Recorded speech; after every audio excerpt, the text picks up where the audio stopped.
नमस्कार दोस्तों। आज की क्लास में एक बार पुनः आपका हार्दिक स्वागत है। ये क्लास हिंदी से संबंधित सभी परीक्षाओं के लिए है। आज की क्लास में हम हिंदी साहित्य के उन महत्वपूर्ण प्रश्नों पर विस्तृत चर्चा करेंगे जो बार बार परीक्षा में पूछे जाते हैं। तो चलिए हम आज की क्लास को शुरू करते हैं और हमारा आज का पहला प्रश्न है, रामचंद्र शुक्ल ने हिंदी साहित्य के आधुनिक काल को किस अन्य नाम से अभिहित किया है? आपके पास ऑप्शंस में है वर्तमान काल, उत्थान काल, गद्य काल या आदि काल। तो इसका सही उत्तर क्या होगा? सभी लोग अपना उत्तर कमेंट बॉक्स में अवश्य दें। आपको बताना है कि रामचंद्र शुक्ल ने हिंदी साहित्य के आधुनिक काल को किस नाम से अभिहित किया है। बिल्कुल सही। तो जिन साथियों ने ऑप्शन नंबर 3 बताया है उनका उत्तर सही है, गद्य काल नाम से अभिहित किया है। हमारा अगला प्रश्न है, जिन्होंने जीना जाना रचना के लेखक हैं। आपके पास ऑप्शंस में है प्रभाकर माचवे, श्री राम शर्मा, हरिशंकर प्रसाई या जगदीश चंद्र माथुर। तो इसका सही उत्तर क्या होगा? बताइए, जिन्होंने जीना जाना रचना के लेखक कौन है और किस विधा की रचना है, ये भी बताना है आपको, इसकी विधा भी बतानी है। बताइए, इसका सही उत्तर क्या होगा? बिल्कुल सही। जिन साथियों ने ऑप्शन नंबर 4 बताया है उनका उत्तर सही है। जिन्होंने जीना जाना रचना के लेखक जगदीश चंद्र माथुर है और यह किस विधा की रचना है? जीवनी विधा की। ठीक है, किस विधा की है? जीवनी विधा की रचना है।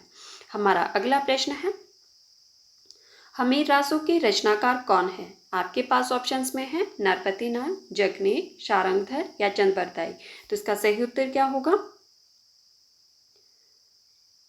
बताइए, हमीर रासों के रचनाकार कौन है?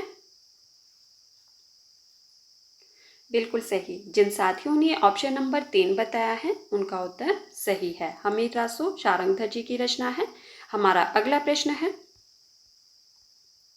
भक्ति मार्ग में सर्वप्रथम जाति पाति का भेद निरर्थक किसने माना है? आपके पास ऑप्शंस में है रविदास, कबीरदास, रामानंद या तुलसीदास। तो इसका सही उत्तर क्या होगा? प्रश्न है आपके पास कि भक्ति मार्ग में सर्वप्रथम जाति पाति का भेद निरर्थक किसने माना है? बताइए, इसका सही उत्तर क्या होगा?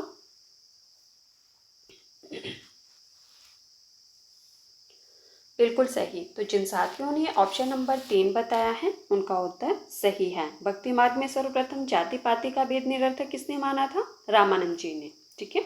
हमारा अगला प्रश्न है, रेखाएं बोल उठी संस्मरण के लेखक हैं। आपके पास ऑप्शंस में है देवेंद्र सत्यार्थी, शांतिप्रिय द्विवेदी, कन्हैयालाल मिश्र प्रभाकर या रामवृक्ष बेनीपुरी। तो इसका सही उत्तर क्या होगा? रेखाएं बोल उठी जो कि संस्मरण विधा की रचना है, इसके लेखक कौन है उनका चयन करना है आपको। बताइए, इसका सही उत्तर क्या होगा? बिल्कुल सही। जिन साथियों ने ऑप्शन नंबर 1 बताया है उनका उत्तर सही है, रेखाएं बोल उठी संस्मरण के लेखक देवेंद्र सत्यार्थी जी हैं। हमारा अगला प्रश्न है, सिखों के 5वें गुरु कौन थे? आपके पास ऑप्शंस में है गुरु हरगोविंद सिंह, तेग बहादुर, गुरु नानक देव या गुरु अर्जुन देव। तो इसका सही उत्तर क्या होगा?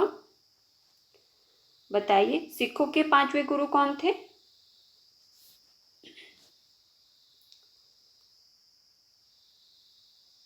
बिल्कुल सही। तो जिन साथियों ने ऑप्शन नंबर 4 बताया है उनका उत्तर सही है, सिखों के 5वें गुरु कौन थे? गुरु अर्जुन देव। हमारा अगला प्रश्न है, सरस्वती पत्रिका के प्रथम संपादक कौन थे? आपके पास ऑप्शंस में है महावीर प्रसाद द्विवेदी, रामचंद्र शुक्ल, श्याम सुंदर दास या प्रताप नारायण मिश्र। तो इसका सही उत्तर क्या होगा? बताइए, सरस्वती पत्रिका के प्रथम संपादक कौन थे?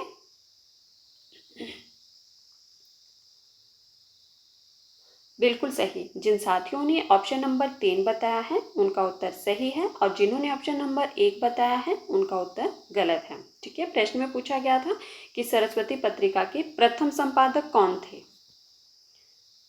कौन थे? श्याम सुंदर दास थे। ठीक है, सरस्वती पत्रिका का प्रारंभ कब से माना जाता है? 1900 ईस्वी से। ठीक है, कहाँ से हुआ था? इलाहाबाद से।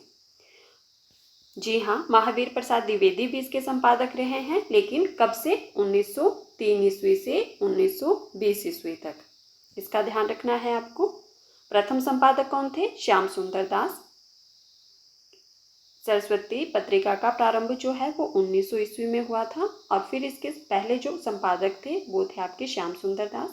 फिर 1903 से 1920 ईस्वी तक जो रहे वो रहे आपके संपादक इसके महावीर प्रसाद द्विवेदी। ठीक है, सरस्वती पत्रिका के संपादक महावीर प्रसाद द्विवेदी 1903 से 1920 तक रहे हैं।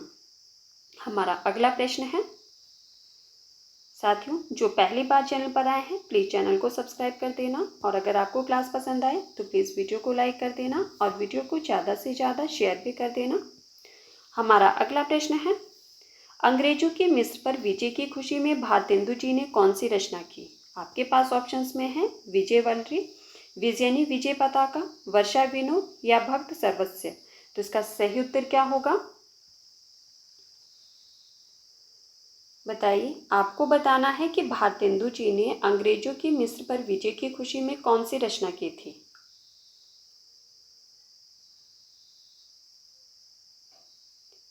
बिल्कुल सही। जिन साथियों ने ऑप्शन नंबर 2 बताया है उनका उत्तर सही है। कौन सी रचना की थी उन्होंने? विजयनी विजय पताका।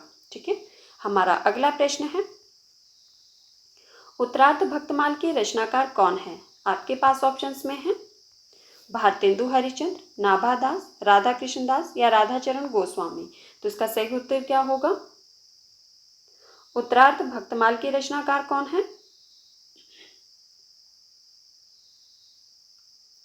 बिल्कुल सही। जिन साथियों ने ऑप्शन नंबर 1 बताया है उनका उत्तर सही है। भारतेंदु हरिश्चंद्र जी की रचना है उत्तरार्ध भक्तमाल। ठीक है, और अगर आपसे पूछ लिया जाए कि भक्तमाल के रचनाकार कौन है तब आपका उत्तर क्या होगा? भक्तमाल किसकी रचना है? बिल्कुल सही। भक्तमाल जो है वो नाभादास जी की रचना है और उत्तरार्ध भक्तमाल भारतेंदु हरिश्चंद्र जी की रचना है। हमारा अगला प्रश्न है, आकाशदीप और ममता रचनाएं हैं, किसकी रचनाएं हैं? आपके पास ऑप्शंस में है मुंशी प्रेमचंद, रामधारी सिंह दिनकर, जयशंकर प्रसाद या महावीर प्रसाद द्विवेदी। तो इसका सही उत्तर क्या होगा बताइए। आकाशदीप और ममता किसकी रचनाएं हैं?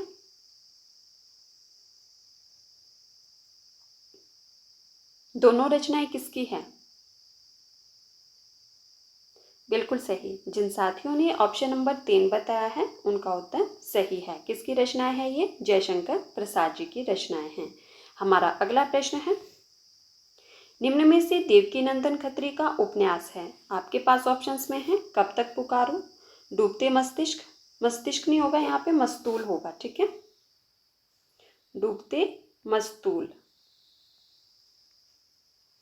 बाणभट्ट की आत्मकथा या भूतनाथ। तो इसका सही उत्तर क्या होगा?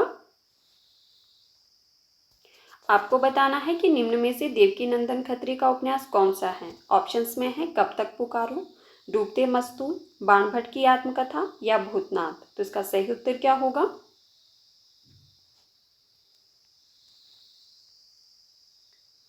बिल्कुल सही। जिन साथियों ने ऑप्शन नंबर 4 बताया है उनका उत्तर सही है। भूतनाथ देवकीनंदन खत्री जी का उपन्यास है 1907 ईस्वी का। ठीक है, इसका प्रकाशन वर्ष क्या माना जाता है? 1907 ईस्वी।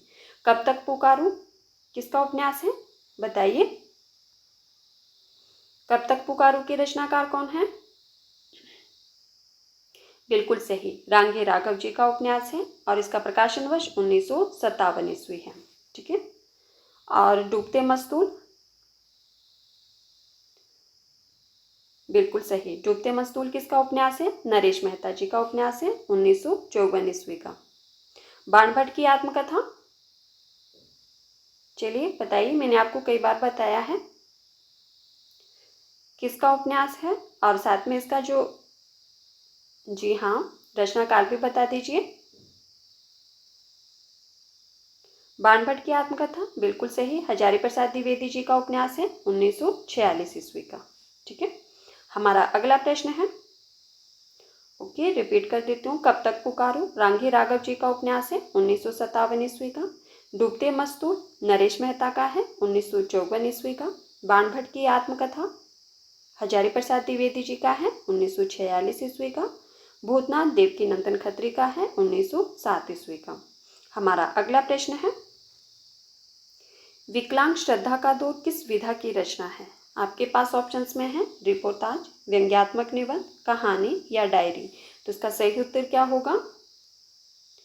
बताइए। विकलांग श्रद्धा का दौर किस विधा की रचना है और इसके रचनाकार कौन है, उनका नाम भी बताना है आपको। बताइए इसका सही उत्तर क्या होगा?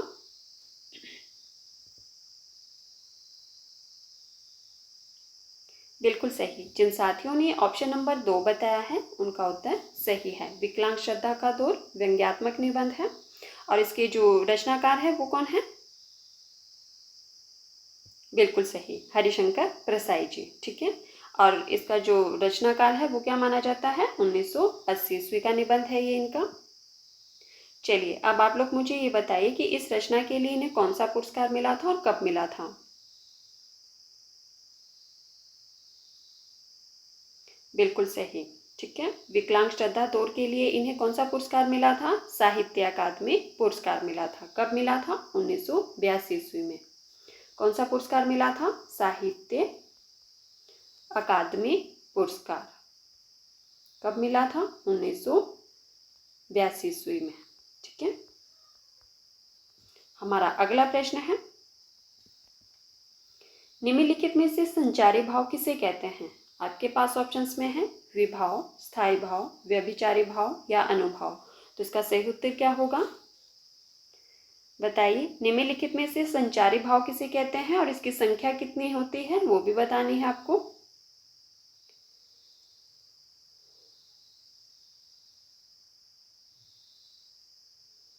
बिल्कुल सही। जिन साथियों ने ऑप्शन नंबर 3 बताया है उनका उत्तर सही है। संचारी भाव किसे कहते हैं? व्यभिचारी भाव को। ठीक है, या व्यभिचारी भाव को ही संचारी भाव भी कहा जाता है। और इसकी संख्या कितनी मानी जाती है?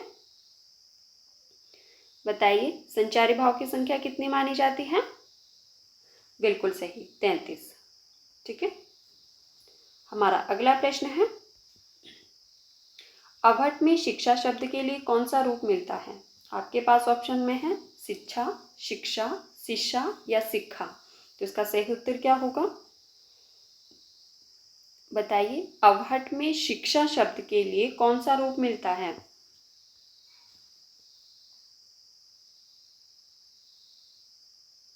बिल्कुल सही। जिन साथियों ने ऑप्शन नंबर 4 बताया है उनका उत्तर सही है। अवहट में शिक्षा शब्द के लिए कौन सा रूप मिलता है? शिक्षा।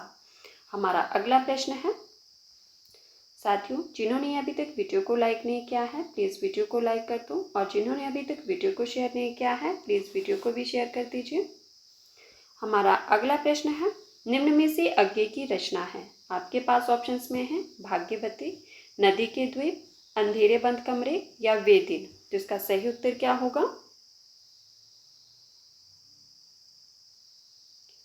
बताइए, आगे जी की रचना कौन सी है?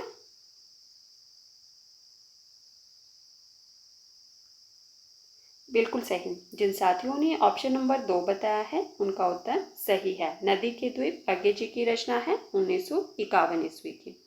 अब हम बात करते हैं कि भाग्यवती के रचनाकार कौन है। बताइए, भाग्यवती के रचनाकार कौन है और साथ में इसका रचनाकाल क्या है वो भी बताना है आपको। बिल्कुल सही। भाग्यवती किसकी रचना है? शरदाराम फिल्लोरी की। और अगर हम इसके रचनाकाल की बात करें तो 1877 ईस्वी। ठीक है, अंधेरे बंद कमरे किसकी रचना है? बताइए, अंधेरे बंद कमरे किसकी रचना है? बिल्कुल सही, मोहन राकेश की। किसकी है? मोहन राकेश जी की रचना है। और इसका जो रचनाकाल माना जाता है वो क्या माना जाता है? 1961 ईस्वी। और वे दिन किसकी रचना है? बताइए, वे दिन किसकी रचना है? बिल्कुल सही, निर्मल वर्मा जी की। ठीक है, निर्मल वर्मा जी की रचना है। और इसका रचनाकाल क्या माना जाता है? 1964 ईस्वी। ठीक है, भाग्यवती किसकी बताई? शरदाराम फिल्लोरी की।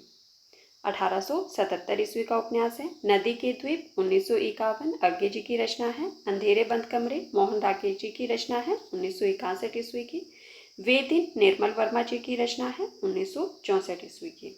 तो साथियों, ये थे आज के हमारे कुछ महत्वपूर्ण प्रश्न जिन पर हमने चर्चा की। अगर आपको क्लास पसंद आए तो प्लीज़ वीडियो को लाइक कर देना और वीडियो को ज़्यादा से ज़्यादा शेयर भी कर देना। जो साथी पहली बार चैनल पर आए हैं प्लीज़ चैनल को सब्सक्राइब कर देना, बेल आइकन को प्रेस कर देना ताकि आने वाली हर वीडियो की नोटिफिकेशन सबसे पहले आप तक पहुँचे।